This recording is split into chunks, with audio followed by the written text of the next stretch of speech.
Monsieur le Président, Monsieur le Ministre, Madame le rapporteur, avant toute chose, je souhaite saluer l'ensemble des infirmières et des infirmiers de notre pays, saluer leur courage et leur présence dans tous les moments de la vie, et de citer Jane Watson, femme extraordinaire qui disait « Sauver une vie, c'est être un héros, sauver 100 vies, c'est être une infirmière ».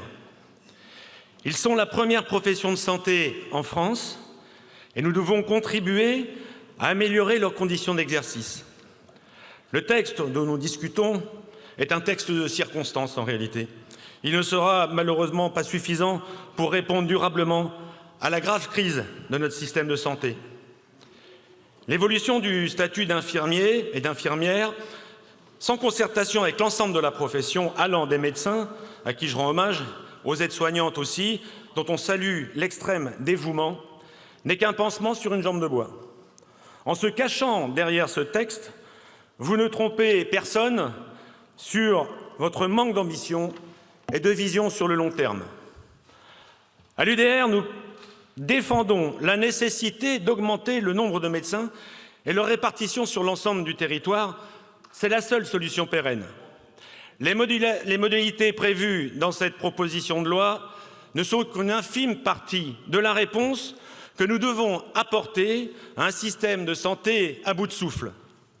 Tous les professionnels sont unanimes. Le problème actuel, c'est le manque de médecins. Votre proposition ne fait que transférer ce problème sur les infirmiers. Vous savez bien que les nouvelles missions prévues dans ce texte pour les infirmiers risquent de conduire au remplacement partiel des médecins par des infirmiers. C'est une menace sur l'équilibre de la chaîne de santé telle que nous la connaissons, où chacun a son rôle et ses missions. Nous allons potentiellement nous retrouver dans une situation ubuesque où 2 praticiens pour un patient et sera dans une rupture de la continuité de la prescription. Qui sera le responsable? Je tiens à rappeler qu'aujourd'hui, certains infirmiers, notamment en milieu hospitalier, croulent sous le travail et n'ont pas le temps pour cette mission. Ils se disent eux-mêmes « Nous n'avons ni le temps, ni la formation nécessaire ».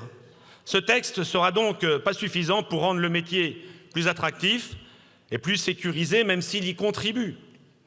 Ce phénomène est d'autant plus inquiétant lorsque l'on voit les déserts médicaux de nos territoires ruraux qui ne cessent de s'élargir et la population de vieillir. Les professionnels parlent du mur de la dépendance et à venir pour les prochaines années. Je tiens également à alerter le gouvernement sur le besoin impérieux d'une grande loi de santé en concertation avec l'ensemble des professionnels. Comment peut-on accepter de vivre dans un pays où les hivers, les plans blancs sont déclenchés dans les hôpitaux? Comment est-il possible de vivre dans un pays où des personnes âgées meurent sur des brancards dans les couloirs des hôpitaux après avoir attendu plus de 20 heures qu'on s'occupe d'elles? Dans les territoires ruraux, nous constatons que des personnes à risque ne trouvent plus de médecins du tout pour les suivre, plus personne. Ils en sont résignés et ne cherchent même plus à se soigner d'ailleurs. Ils ne peuvent même plus faire renouveler une simple ordonnance. Nous espérons, à minima, que les dispositions de cette proposition de loi permettront d'améliorer une situation déjà bien catastrophique. C'est pourquoi le groupe UDR votera pour ce texte.